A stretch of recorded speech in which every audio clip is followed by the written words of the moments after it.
오늘 우리에게 주신 하나님의 말씀 신명기 30장 2절부터 11절까지 말씀입니다. 신명기 30장 2절부터 11절까지 말씀, 저와 함께 한 절씩 교독하시겠습니다.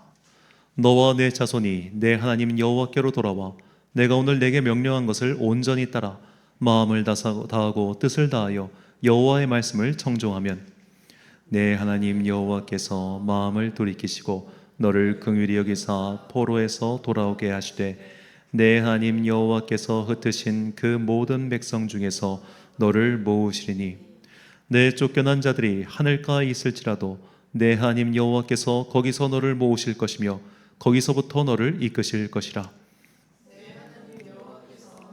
내 조상들이 차지한 땅으로 돌아오게 하사 내게 다시 그것을 차지하게 하실 것이며 또 내게 선을 행하사 너를 내 조상들보다 더 번성하게 하실 것이며 내 하나님 여호와께서 내 마음과 내 자손의 마음에 할례를 베푸사 너로 마음을 다하며 뜻을 다하여 내 하나님 여호와를 사랑하게 하사 너로 생명을 얻게 하실 것이며 내 하나님 여호와께서 내 적군과 너를 미워하고 핍박하던 자에게 이 모든 저주를 내리게 하시리니 너는 돌아와 다시 여호와의 말씀을 청종하고 내가 오늘 내게 명령하는 그 모든 명령을 행할 것이라. 내가 내 하나님 여호와의 말씀을 청종하여 이 율법책에 기록된 그의 명령과 규례를 지키고 내 마음을 다하며 뜻을 다하여 여호와 내 하나님께 돌아오면 내 하나님 여호와께서 내 손으로 하는 모든 일과 내 몸의 소생과 내 가축의 새끼와 내 토지 소산을 많게 하시고 내게 복을 주시되 곧 여호와께서 내 조상들을 기뻐하신 것과 같이 너를 다시 기뻐하사 내게 복을 주시리라. 11절 함께 읽습니다. 내가 오늘 내게 명령한 이 명령은 내게 어려운 것도 아니요 먼 것도 아니라. 아멘. 그래도 당신은 아름답다라는 제목으로 하나님의 말씀 선포하겠습니다. 제가 참 존경하고 좋아하는 대전 중문침례교회 장경동 목사님이라는 분이 있습니다. 이 장경동 목사님은 주일 예배 시작하실 때 항상 이렇게 시작하세요. 여러분 한번 따라해 보실래요? 가슴에 손을 얹고 하나님 보실 때 나는 두고 보기에도 아까운 사람이다. 보기에도 아까운. 항상 이렇게 설교를 시작하십니다. 처음에는 이 말이 그냥 성도님들 조금 위로해 주려고, 성도님들 조금 가슴 북돋아 주려고 그런 의미라고 생각했는데 세월이 조금 흐르면서 제 안에 생각이 변했습니다. 모든 하나님의 자녀는 그가 어떠한 모습을 하고 있든지 두고 보기에도 아까운 사람들이다 라는 생각을 하게 됐어요. 잠시 제 개인적인 이야기를 드리자면 저는 성품 자체가 굉장히 약간 골든 리트리버 같은 사람입니다. 이 골든 리트리버가 집 지키는 괴로는 별로 안 좋아요. 왜냐하면 리트리버는 도둑도 사랑하는 개예요. 도둑이 와도 꼬리를 흔드는 걸 진짜 CCTV에 찍힌 개입니다. 그 정도로 리트리버 종류는 사람을 되게 좋아한대요. 제가 사람을 그렇게 좋아해요. 그래서 모든 사람에게 되게 관심받고 싶어하고 막 사랑받고 싶어하는, 약간 인싸가 되고 싶어하는 기질이 어렸을 때 되게 강했어요. 근데 남자애들이 인싸가 되려면 사실 세 중 하나인 것 같아. 엄청 잘생겼거나 엄청 공부를 잘하거나 엄청 운동을 잘하거나. 안타까워 저는 이 세 가지 모두에 해당되지 않았습니다.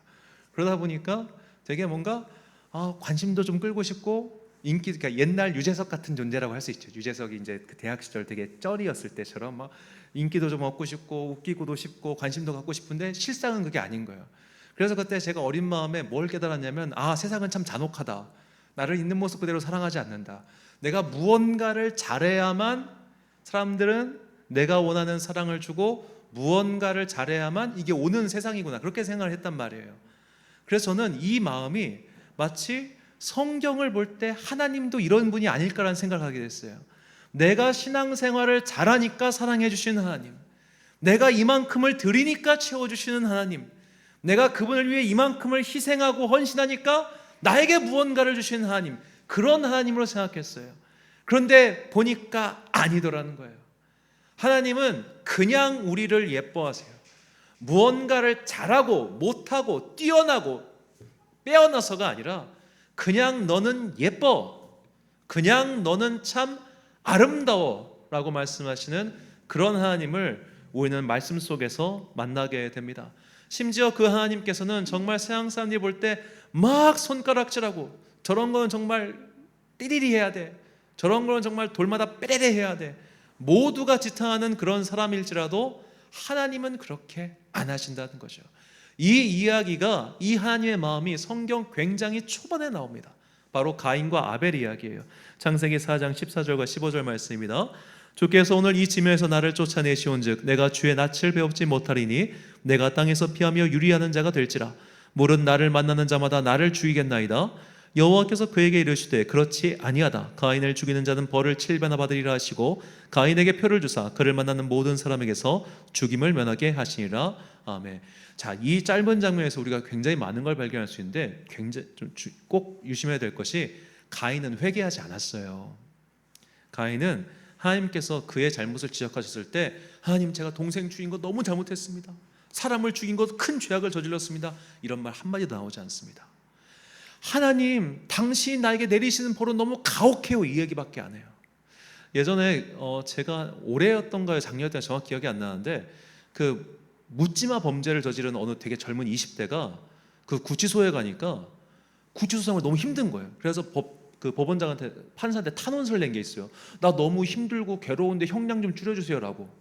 자기가 사람 죽여놓고 그거에 대해 잘못했단 말은 하나도 쓰지 않고 내가 이 감옥 가서 형량 받는 게 너무 괴롭더라는 거예요. 가인이 딱 그렇게 하고 있습니다. 이게 우리의 눈에 볼 때 어떻게 보이겠습니까? 이거 정신 못 차렸구만. 이거 완전 또라이구만. 이거 아직 벌 더 받아야 돼. 이렇게 생각하겠죠. 하나님은 그런 말씀 안 하세요. 너 괜찮아. 내가 너 지켜줄게. 모두에게 지탄받는 살인자예요. 심지어 그것 때문에 내가 살인을 저지른 것 잘못했습니다라는 말도 하지 않아요. 그런 가인조차도 하나님께서는 내가 너를 최악의 상황에 처하지 않도록 지켜줄 거야 를 약속하시는 하나님이십니다. 하나님의 사랑과 자비는 이렇게 처음부터, 정말 인류의 초창기부터 계속해서 우리에게 전해오고 있죠. 오늘 본문 또한 마찬가지입니다. 우리는 뭔가 내가 하나님께 잘하고 마치 내가 요셉같이 살아야 되고 다니엘처럼 살아야 되고 엘리야처럼 뜨거워야 되고 다윗처럼 순결한 거 아니지, 다윗처럼 뛰어나야 되고 막 그냥 뭐 바울처럼 열정도 넘치고 엘리야처럼 기도하면 불이 떨어지고 막 이래야지만 하나님께서 우리를 사랑하시고 은혜를 베풀어 주실 거다, 이런 생각 정말 많이 해요. 왜? 그렇게 들어왔으니까. 다니엘처럼 기도해라. 저도 그거 좋아하긴 합니다만, 어렸을 때부터 구분해가지고 어렸을 때부터 순종하고 어렸을 때부터 순결하게 살아라. 물론 그렇게 살면 좋죠. 근데 그렇게 못 살아요. 사실은 우리 그렇게 살기 힘들어요. 왜? 우리가 세상에서 살아가기 때문에. 세상에서 살아가기 때문에. 세상에서 살다 보면 어쩔 수 없이 우리 거칠어져요. 돈을 버는 거 힘들어요. 남의 지갑에서 돈 빼오기가 쉽겠습니까? 어려운 거예요. 모욕을 당할 때도 있고요, 괴로울 때도 있고요, 서러울 때도 있고요, 막 눈물 펑펑 흘릴 때도 있어요. 저 21살 때 처음 신문 돌릴 때 막 새벽에 그 모멸감 당하니까 나 2시간 동안 울어본 적 있어요. 오토바이 타고 울면서 신문을 돌렸어요. 너무 서러워가지고. 정말로 그 비가 철철 오르는 광장동 거기서 육교 밑에서 범퍼터에서 덜컹하는 순간 신문이 쫙 그 150도가 저 밑으로 떨어지는데 정말 옆에 차 있었으면 뛰어내렸을 것 같아요. 너무너무 괴롭고 힘들었어요. 여러 가지 삶의 여러 가지 이유 때문에, 신문 돌리는 것만 힘든 게 아니고 여러 가지 이유로 너무너무 참 괴로운 시간 많았는데, 자, 그런 식으로 돈 버는 건 힘든 거예요. 그때 75만 원 벌었는데 내 피 같은 내 돈이에요. 피 같은 내 돈. 모두 다 그런데 그렇게 살아요. 그때 저만 그렇게 산 거 아니에요. 새벽에 이게 오다 보면은 막 다들 뭐 일하고 오는 분들도 많고요. 다 괴롭게 살아요. 그러니까 술도 드시고 싶고, 욕도 좀 하고 싶고, 스트레스 좀 풀고 싶겠죠. 그래서 우리가 세상을 산다고 하는 거는 그렇게 쉽게, 그렇게 간단하게 요셉처럼 살고 다니엘처럼 사는 게 쉬운 게 아니에요. 그래서 내가 그런 특별한 존재가 되지 못했다고 해서 내가 비난받을 일은 아닌데, 우리는 어렸을 때부터 그런 일을 너무 많이 듣다 보니까 그런 존재가 못 되면 내가 되게 죄책감을 느껴요. 그런 존재가 안 되면 내가 사랑을 받지 못할 것 같아.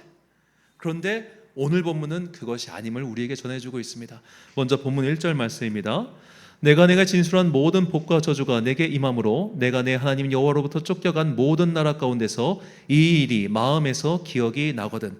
자, 신명기 29장을 보면 그야말로 복과 저주에 대한 말씀입니다. 복에 대한 말씀이 1이라면은 저주에 대한 말씀이 6이 나와요.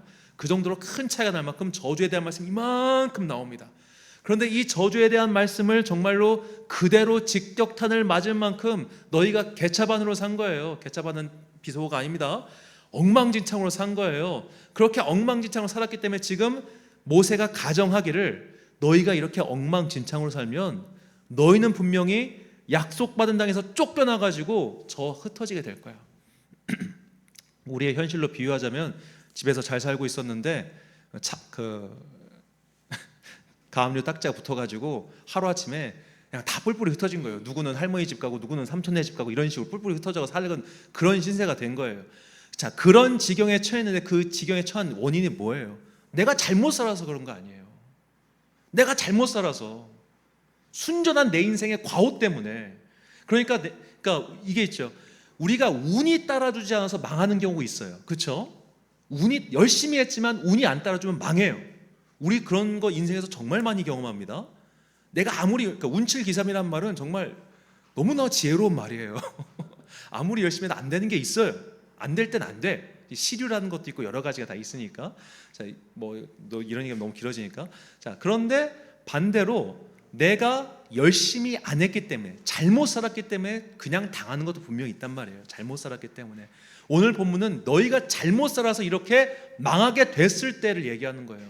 그럼 너희가 잘못 살아서 망하게 됐으니까 더군다나 하나님께서 가장 싫어하시는 우상 숭배까지 하고 온갖 처참한 짓을 저질렀으니 저렇게 망해서 죽어야지, 저렇게 망해서 끝나야지 인생이. 그런데 하나님은 그게 아니라는 거죠. 본문 3절과 4절 말씀. 내 하나님 여호와께서 마음을 돌이키시고 너를 긍휼히 여기사 포로에서 돌아오게 하시되 내 하나님 여호와께서 흩으신 그 모든 백성 중에서 너를 모으시리니 내 쫓겨간 자들이 하늘가에 있을지라도 내 하나님 여호와께서 거기서 너를 모으실 것이며 거기서부터 너를 이끄실 것이라. 아멘. 자, 하나님께서 마음을 돌이키시고 돌아오게 해주신다는 거예요. 어떻게 하면? 너희가 다시 주님께 돌아오기만 하면. 너희가 너희 죄진 거 이렇게 있지? 그러면은 회개 이만큼 해야 돼. 40일 금식기도 하고 100일 제단 쌓고 1000일기도 드리면은 그때 내가 마음을 돌이킬게. 이게 아니에요. 돌아오면, 마음을 돌이키면, 그렇게만 해도 너희가 저 하늘 끝에 있을지라도 내가 가서 너희를 찾아올 거야 라고 얘기하는 겁니다. 그래서 오늘 본문의 핵심은 사실 11절이에요 11절 말씀. 내가 오늘 내게 명령한 이 명령은 내게 어려운 것도 아니요 먼 것도 아니라. 아멘. 어려운 거 아니에요, 먼 거 아니에요. 정말 단순하게 이야기하자면 오늘 우리가 세상에 휩쓸리지 않고 그저 예배의 자리에 와서 앉아 있다는 것만으로도 우리는 하나님 보시기에 두고 보기에도 아까운 사람이라는 거예요. 내가 오늘 이전에 어떠한 삶을 살았던지 간에 훌륭하게 살았을 수도 있고 잘못 살았을 수도 있지만 그 삶의 모습과 관계없이 오늘 내가 그래도 하나님 앞에서 나와서 하나님, 내가 잘못 살았어요. 하지만 다시 한번 열심히 살아볼게요 라는 그 마음가짐만으로 여기 나와 있다는 것 그 자체를 하나님은 아름답게 보신다는 거예요. 뭔가 대단하기 때문에 예쁜 게 아니라, 뭔가를 이루었기 때문에 칭찬받는 게 아니라 그저 얼굴을 돌리고 마음을 돌려서 와 있기 때문에 하나님께서 네가 하늘 끝에 가도 내가 너를 찾으러 그리로 갈 거야 라고 말씀하시는 겁니다. 지금 우리 교회 이제 다니엘 기도회 중인데 이 다니엘 기도회 때 제가 참 은혜 받은 장면이 이렇게 참 젊은 청년들이 앞에서 찬양하는 모습이었어요. 저도 이제 뭐 중년이 되다 보니까 막 20대들 보면 그 리즈 시절 애들 보면은 막 어머머 쟤들 좋겠다, 저 너무 젊다, 세상에 어머 싱글싱글해, 어머머 이게 좋아요, 예뻐. 그러니까 걔네가 얼굴이 예뻐서 그런 게 아니라 젊음 그 자체가 너무 예쁜 거예요.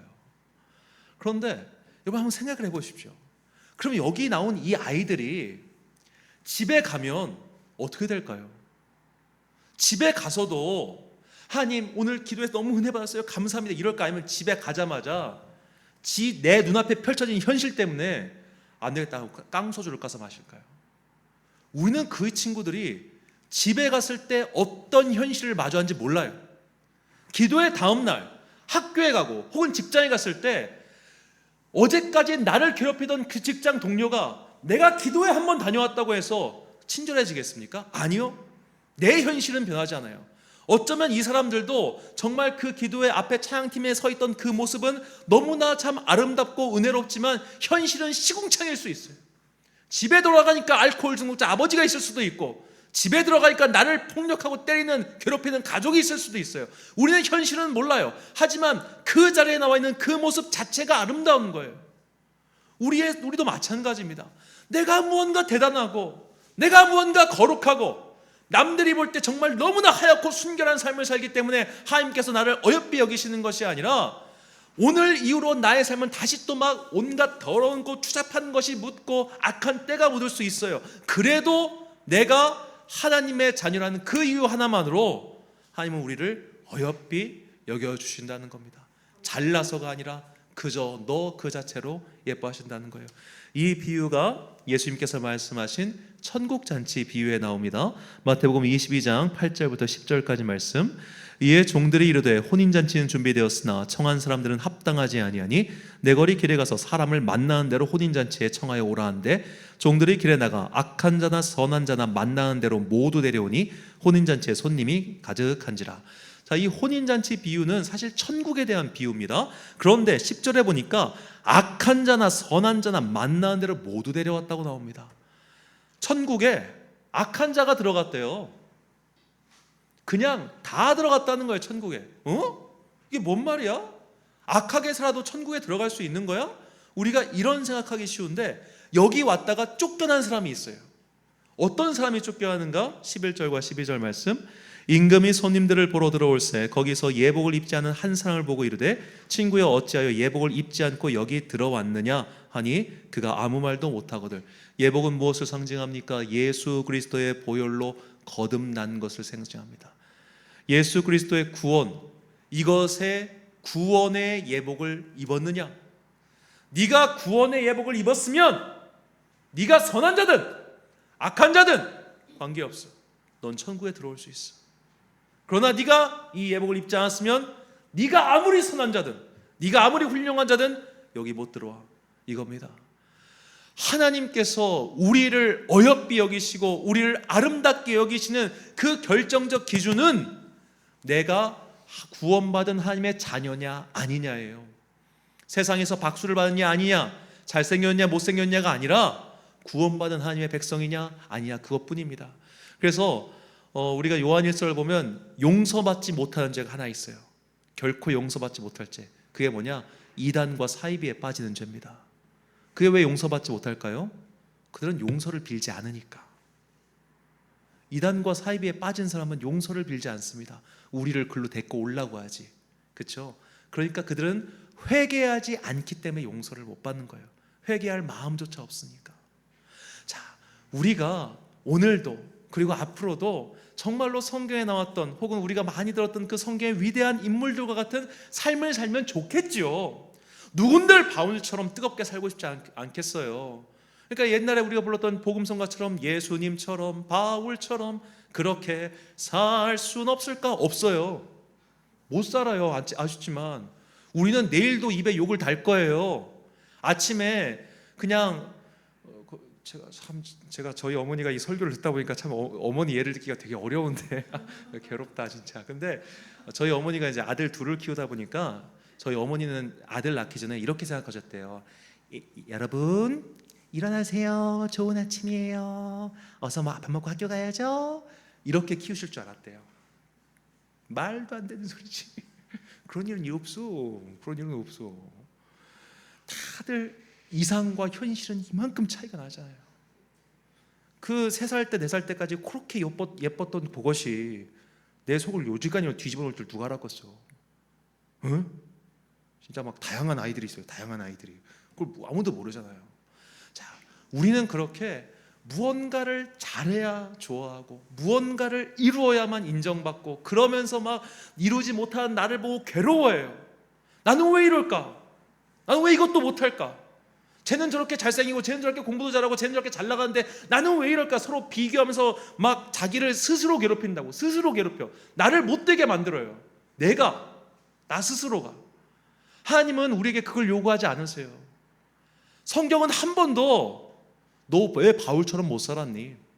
너 왜 엘리야처럼 못 살았니? 그렇게 비난하지 않으세요. 오히려 나쁜 놈들, 그러니까 나쁘게 산 사람들을 가리켜 노예 개처럼 살았어. 그런 경우는 수룩하지. 그러니까 뭐 그는 여로보암의 길을 갔다, 그는 뭐 아버지의 길을 갔다, 이런 식으로 나쁜 경우는 비교하는 건 많아. 그런데 그렇게 살지 못했다고 해서 막 뭐라고 하니 이런 거 없어. 하나님은 정말로 우리가 하나님의 자녀라는 그 이유 하나만으로도 오늘도 앞으로도 그리고 영원토록 우리를 끝까지 사랑하시는 사랑과 은혜의 아버지이심을 결코 잊어서는 안 되겠습니다. 그래서 이사야 선지자는 우리에게 이렇게 선포합니다. 우리 이사야 43장 1절부터 3절까지 말씀 한 목소리 읽겠습니다. 시작. 야곱아, 너를 창조하신 여호와께서 지금 말씀하시느니라. 이스라엘아, 너를 지으신 이가 말씀하시느니라. 너는 두려워하지 말라. 내가 너를 구속하였고 내가 너를 지명하여 불렀나니 너는 내 것이라. 내가 물 가운데로 지날 때에 내가 너와 함께할 것이라. 강을 건널 때에 물이 너를 침몰하지 못할 것이며 내가 불 가운데로 지날 때에 타지도 아니할 것이요 불꽃이 너를 사르지도 못하리니 대저 나는 여호와 내 하나님이요 이스라엘의 거룩한 이요 내 구원자임이라. 내가 애굽을 너의 속량물로 구스와 스바를 너를 대신하여 주었노라. 아멘. 사랑하는 천안광성교회 성도 여러분, 그리고 이 예배를 함께 드리고 계신 귀한 주님의 자녀 여러분, 스스로를 미워하지 마십시오. 스스로를 정죄하지도 마십시오. 높은 이상을 설정해 놓고 그 이상에 미치지 못하는 나를 보며 한탄하지도 마십시오. 왜냐? 하나님이 우리를 그렇게 보지 않으십니다. 하나님은 우리를 보며 물론 가슴 아파하실 때도 있지만 그럼에도 불구하고 주님의 은혜를 구하며 오늘 이 자리에서 각자의 처소에서 그래도 예배를 포기하지 않고 그래도 기도를 포기하지 않고 주님께 매달리는 모든 자녀들을 다 예쁘게 보시고 다 아름답게 여기십니다. 우리 모두는 내가 잘 살았든 못 살았든 성공했든 실패했든 박수를 받든 비난을 받든 하나님 보시기에 두고 보기에도 아까운 주의 자녀 이름을 잊지 마시고 어떠한 조건, 상황, 기타 등등 때문에 자꾸 움츠러들거나 혹은 교만하게 어깨를 펴지 마시고 그저 내가 구원받은 하나님의 자녀라는 그 하나만으로 기뻐하고 감사할 줄 아는 우리 모두가 되시길 주의 이름으로 축원합니다. 기도하겠습니다. 사랑과 은혜가 풍성하신 아버지 하나님, 주님 보실 때 우리는 두고 보기에도 아까운 사람들입니다. 주님 보실 때 우리는 모두 너무나 예쁘고 아름다운 존재들입니다. 하나님께서는 우리가 무언가 대단한 것을 이루었기 때문에 사랑하시고 그것을 못했기 때문에 미워하시고 하찮게 여기는 그런 분이 아님을 깨닫게 하시니 감사합니다. 앞으로 우리가 인생 살아가는 동안 좋을 때도 있고 힘들 때도 있고 성공할 때도 있고 무너질 때도 있겠지만 내 삶의 조건과 상황과 관계없이 언제나 나를 사랑의 눈으로 살펴주시는 아버지 하나님이 계시기에 우리는 어떤 인생의 파도가 몰려와도 그 파도를 이기고 마침내 승리할 것을 믿습니다. 수르바벨아, 큰 산이 어디 갔느냐 라고 말씀하셨던 그 주님의 말씀 믿고 우리 앞에 어떠한 산과 고난과 좌절이 있다 할지라도 나를 끝까지 사랑하시고 내가 하늘 끝에 거할지라도 나를 추격해 오시는 그 주님의 영원한 사랑에 힘입어 오늘도 내 앞에 놓여져 있는 인생의 소명을 끝까지 잘 걸어가는 주의 거룩한 자녀들 되게 하여 주옵소서. 이 모든 말씀 나를 사랑하사 십자가에 달려 돌아가신 거룩하신 예수 그리스도의 이름으로 기도드립니다. 아멘.